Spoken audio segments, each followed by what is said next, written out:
Wow. Hello. Anyone having any fun? Are we enjoying ourselves?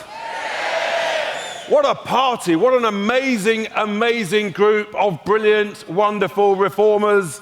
It's incredible, the size, the scale, the energy, the enthusiasm, the excitement, the hope. And an incredible 2 days, ladies and gentlemen, that we have had. And to listen just then to Lucy, who I had the privilege of meeting a couple of months ago in a slightly different location. It's wonderful to see her back with us and to hear her direct telling her story. And I think that she has a huge opportunity to help reform and help the cause of free speech. Now, these events don't just happen. They don't just happen, ladies and gentlemen. They take a massive amount of work. And I just want to say a huge thank you to our chairman, David Bull, who never gets any thanks, and his team, Aaron Lobo. They've been amazing, absolutely incredible. And just to clarify, David does have more hairspray on than me, as always. Now, look. I've got to talk about some bad news, and then we can finish on some good news. Because yes, we do need to talk about the money. Because the reality is that the state of the country's finances are not good. They're in a shocking, shocking state. And all of the important data is bad. Job numbers after the disastrous budget last October are down 160,000+. They're falling at a rate, the fastest rate since COVID. Travel spend is down. Construction spend is down. Growth across the board is down. And the wrong numbers are going up. Yes, inflation is going up.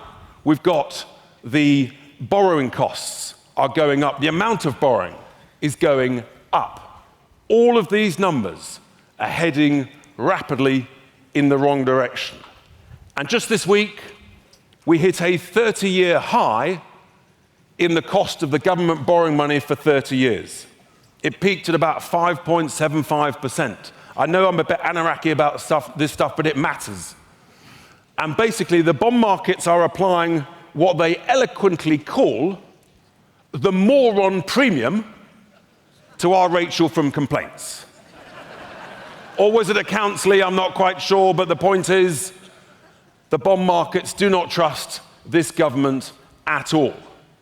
They know that they cannot control public spending that is completely and utterly out of control. And the chances of us getting through the lifetime of this Parliament without some form of financial drama is remote.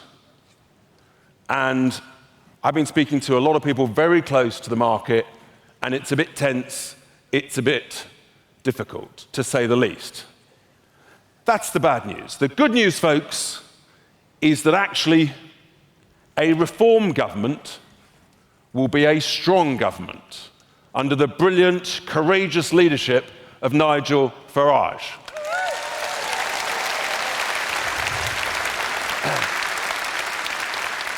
And a reform chancellor will be a strong chancellor who can get our economy motoring again.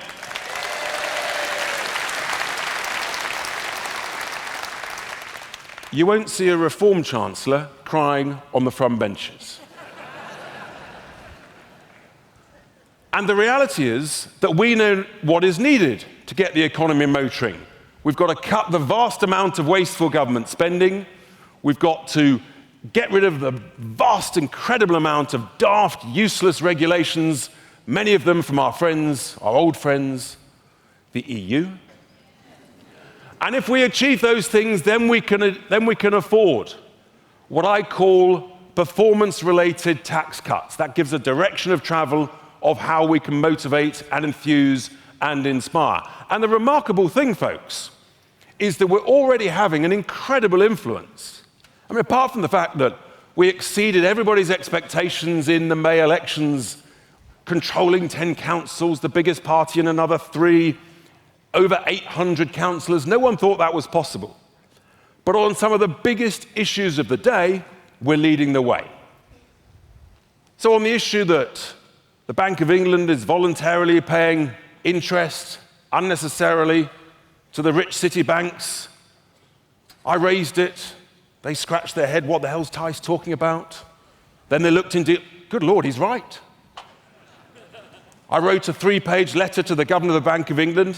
He wrote back, if you haven't seen it, it's on their website, and I have got a meeting with the governor later this month. They are taking us very, very seriously on that issue.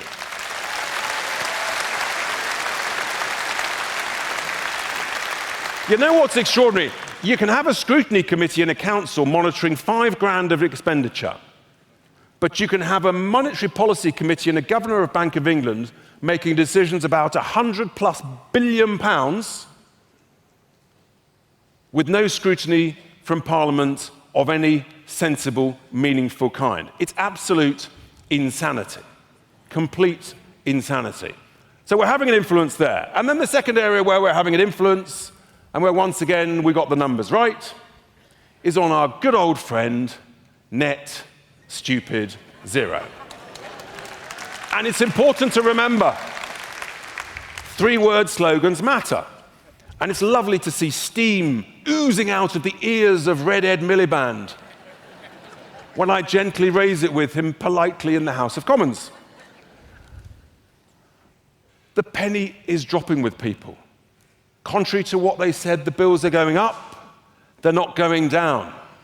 The jobs are being destroyed, they're not being created. Industries are being destroyed in front of our very eyes, and it is absolutely disgraceful.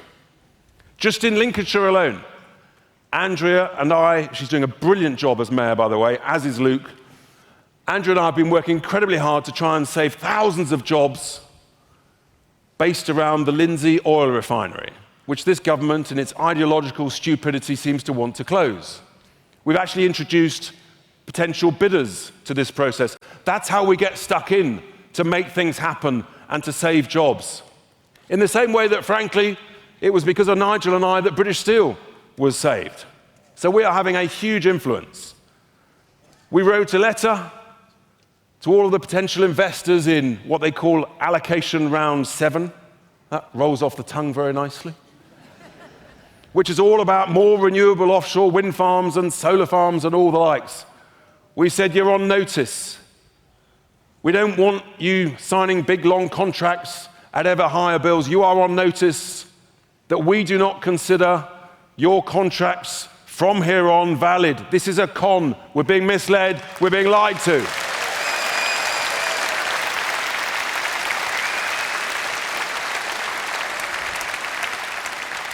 I'm going to borrow an old trick from my good friend Lee, who's a brilliant chief whip. Do we want these big subsidy contracts anymore? Let's just rip it up. Oh, by the way, given that we're a bit short of cash, and that this government think it's a good idea to waste cash giving away our valuable strategic Chagos Islands, maybe we should keep those too. Anyone fancy ripping up that deal? It's done. It's done. We're not going to tolerate this waste of our cash and this loss of our strategic assets. It's absolutely vital. So we're having a huge influence. I've written to over 100 potential investors in solar farms. Fine, put solar panels on the roofs of homes and industrial units. Lincolnshire does not want 100 square miles of solar panels, least of all from China, covering our agricultural farmland. And we don't want the battery storage either. We've got serious questions about them. And something significant has happened this week, ladies and gentlemen. As we write these letters to these shareholders and investors saying, don't do it, you're on notice. This week, I believe, a planning application for a solar farm and a battery storage has been rejected on concerns about safety next to a school. That is potentially a significant moment. So, and that's the joy of this conference. We're all learning so much. We're making such an influence already.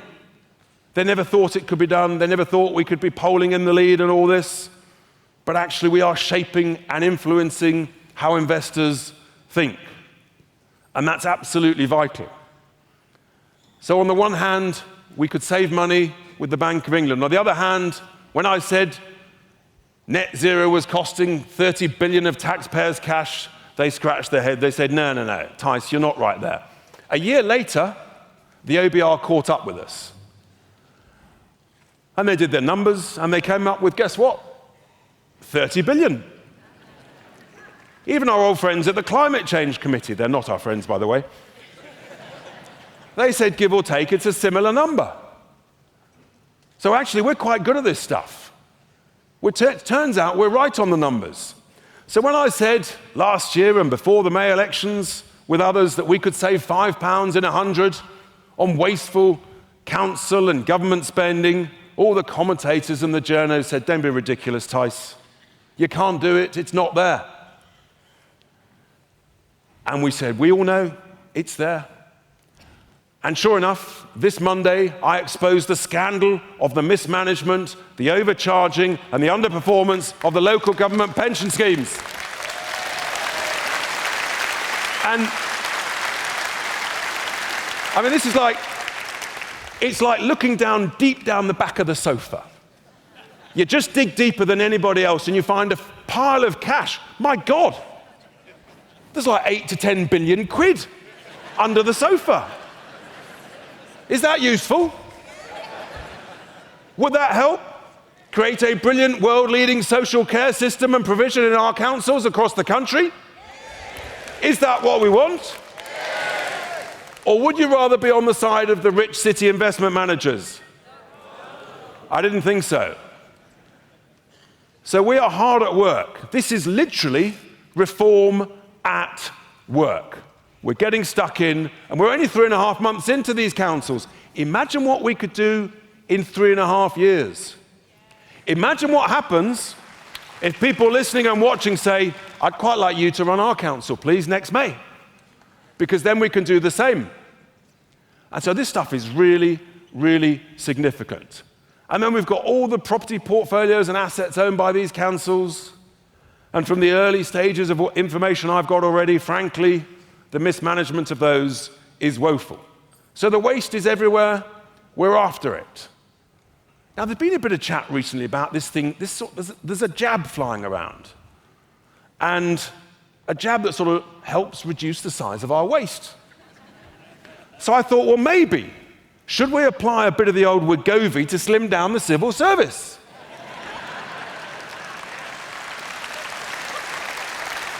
What about a touch of the old Monjaro to reduce the size of the Quangos? And finally, ladies and gentlemen, last but not least, a bit of the Ozempic to reduce the bloated welfare state. I think this could work.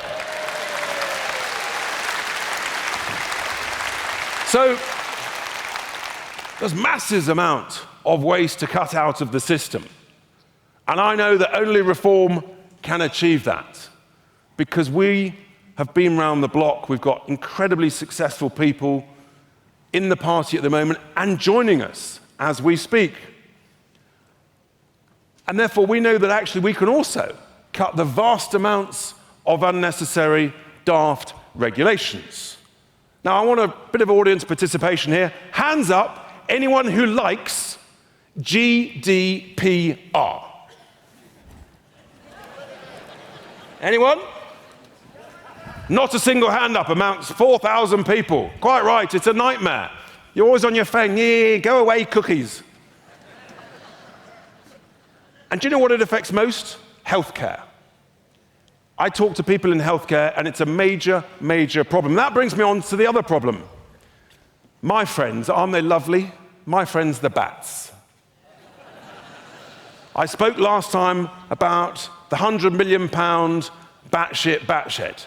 Well, that was on a national scale with HS stupid too. But here in Lincolnshire, not here in Lincolnshire, but in my county of Lincolnshire, oh yes, our friends at Natural England, they want another bat shed. They want a bat tunnel to go under a relief road that is due to be built in Lincolnshire. 5 million quid. Is that a good use of 5 million quid? No. I don't think so too. So this week, I've written to the chief executive of Natural England, and I've said this is really not a very good idea. I hope you support me on this. So I'm looking forward to the reply, because I don't think that's a good use of taxpayers' cash. And if Natural England thinks that's a good use of our money at any time, then I think a reform government needs to have serious words with Natural England. It's not on.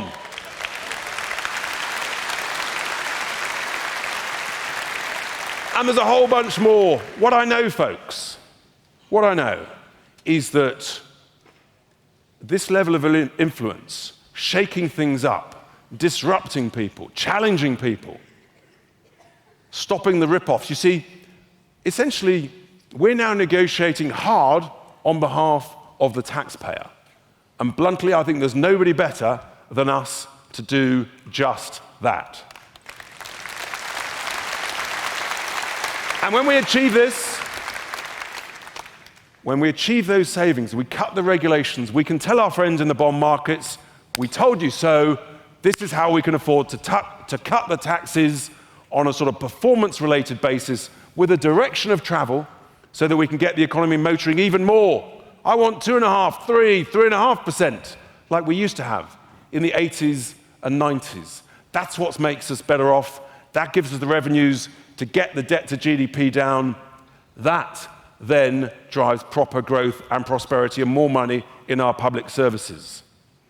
We can do this stuff. And what's incredibly exciting, as I draw towards a close, is that you've seen the membership rise to 241,000+ as we speak. The quantity of incredible people coming to us and saying, you are the party to save Britain. You are the party that understands how business can get things growing again. That is who we are. Incredible people, some of the most successful people. I met a guy this week, a physicist, utterly brilliant, who wants to help just behind the scenes for nothing. This is incredible, folks. I'm so proud of what we're all achieving together. So the good news is that, yes, it's gloomy at the moment. We have to have optimism. We have to look forward. And what I can tell you is that whilst we may be currently in a damp, dark, gloomy, long tunnel of deep socialism, there is light at the end of the tunnel, folks. It's there. It's in front of us. And slowly but surely, that light will get closer and closer. And let me tell you what that light is. It is the light of reform. It is the hope of reform. It is the aspiration of reform.